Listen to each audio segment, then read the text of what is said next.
میں راستے میں ہی تھی جب مغرب کی اذان ہوئی۔ آج جاب سے آتے وقت کافی دیر ہو چکی تھی۔ میں جیسے ہی گھر پہنچی، مغرب کا وقت تقریباً ختم ہی ہو چکا تھا۔ میں نے جلدی جلدی وضو کیا اور ویسے ہی گیلے ہاتھ پاؤں لے کر جا نماز پر نیت باندھ کر کھڑی ہو گئی۔ میرے چہرے سے بار بار پانی ٹپک رہا تھا۔ میں بار بار آستین سے صاف کرتی اور نماز جاری رکھتی۔ نماز کے دوران ہی مجھے یاد آیا کہ میں امی کی دوائی لانا بھول گئی تھی۔ آج آفس میں بہت کام تھا، کھانا کھانے کا بھی وقت نہیں ملا۔ میں بہت تھک چکی تھی۔ سجدے میں جاتے ہی میں نے نماز میں دھیان لگانے کی بہت کوشش کی، لیکن مجھے لگا میں ایک ایسے میدان میں تھی جہاں پر بہت سارے لوگ جمع تھے۔ سب کے ہاتھ میں ایک ایک کتاب تھی۔ مجھے کچھ سمجھ نہیں آ رہا تھا کہ یہ سب کیا ہو رہا ہے۔ تبھی کسی نے ایک کتاب میرے ہاتھ میں بھی تھما دی جس پر میرا نام لکھا تھا۔ میں نے کتاب کھولی جس میں میرے اچھے برے اعمال لکھے ہوئے تھے۔ میرا دل بیٹھ گیا۔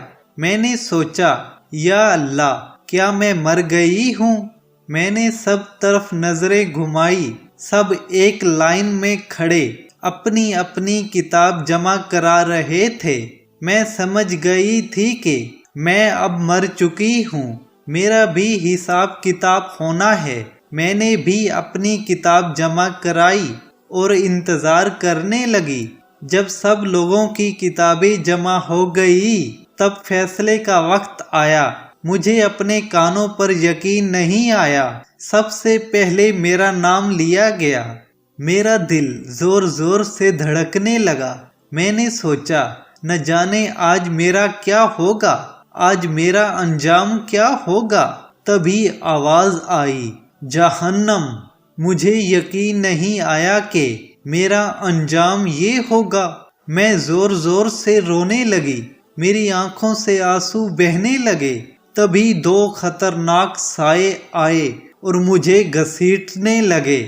میں چیختی رہی، مجھے بچاؤ، کوئی مجھے بچاؤ۔ سب سہمی ہوئی نظروں سے مجھے دیکھتے رہے، کوئی بچانے کے لیے آگے نہیں آیا۔ میں نے چلا کر کہا، میں نے کبھی کچھ غلط نہیں کیا، کبھی جھوٹ نہیں بولا، کسی کی چغلی نہیں کی، سود نہیں کھایا، پھر مجھے کیوں جہنم میں پھینک رہے ہو؟ کوئی کچھ نہیں بولا، صرف مجھے کھینچتے رہے۔ اب میں جہنم کی آگ محسوس کر سکتی تھی۔ اس کا منہ تھوڑی دور رہ گیا اور اس میں سے ایسی آواز آ رہی تھی جیسے کوئی جانور رسی توڑ کر مجھ پر حملہ کرنے کی کوشش کر رہا ہو۔ تبھی مجھے اپنی نماز یاد آئی۔